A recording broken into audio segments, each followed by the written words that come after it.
Hello friends, welcome back to my dream channel. இன்றைக்கி ஆட்டு எலும்பு குழம்பு எப்படி செய்யலான்னு பார்க்கலாம் வாங்க. அதுக்கு நான் குக்கர் எடுத்திருக்கேன்.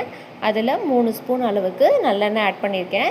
எண்ணெய் லைட்டாக சூடானதுக்கப்புறம் ஒரு துண்டு பட்டை, 2 கிராம்பு, கொஞ்சமாக சோம்பு போட்டு தாளிச்சிக்கலாம். இதுக்கு அடுத்தது பார்த்திங்கன்னா கருவேப்பிலை நான் இது கூட நான் ஆட் பண்ணிக்கிறேன்.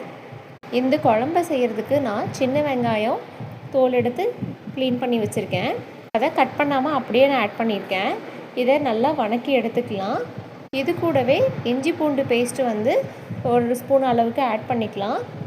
ஒரே ஒரு தக்காளியை இது கூட கட் பண்ணி ஆட் பண்ணிக்கலாம். இதெல்லாம் நல்லா வணங்கி வரணும். அது வரைக்கும் அடுப்பை சிம்மில் வச்சுக்கலாம்.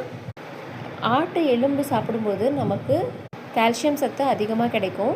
முக்கியமாக குழந்தைங்களுக்கெல்லாம் கொடுக்கலாம். இப்போது இது கூட மஞ்சள் தூள், 1 ஸ்பூன் அளவுக்கு மிளகாத்தூள், அதே 1 ஸ்பூன் அளவுக்கு கொத்தமல்லி தூள் ஆட் பண்ணிவிட்டு பச்சை வாசனை போகிற வரைக்கும் நல்லா வணக்கி எடுத்துக்கலாம். இது கூடவே இதுக்கு தேவையான அளவு உப்பு ஆட் பண்ணியிருக்கேன். க்ளீன் பண்ணி வச்சுருக்கிற மட்டனுடைய எலும்பு துண்டுகளை ஆட் பண்ணியிருக்கேன்.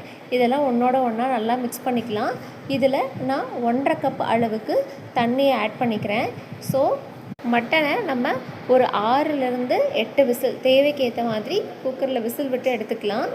விசில் அடங்கிறதுக்குள்ளார நம்ம தேங்காவை மைய அரைச்சி கொஞ்சமாக கரம் மசாலா தூள் ஆட் பண்ணிவிட்டு இந்த குழம்போட ஆட் பண்ணிவிட்டு ஒரு 10 நிமிஷம் அடுப்பை சிம் பண்ணி வச்சோம் அப்படின்னா சிம்பிளாக ஆட்டுக்கறியோடைய எலும்பு குழம்பு ரெடி ஆகிடும். இது இட்லி கூட சூப்பராக இருக்கும். இந்த மாதிரி சிம்பிளான ரெசிபீஸ்க்கு மை ட்ரீம் சேனலை மறக்காமல் சப்ஸ்கிரைப் பண்ணிக்கோங்க. ஃபைனலாக கொத்தமல்லி தழை தூவி இறக்கணும் அப்படின்னா நம்மளுடைய ரெசிபி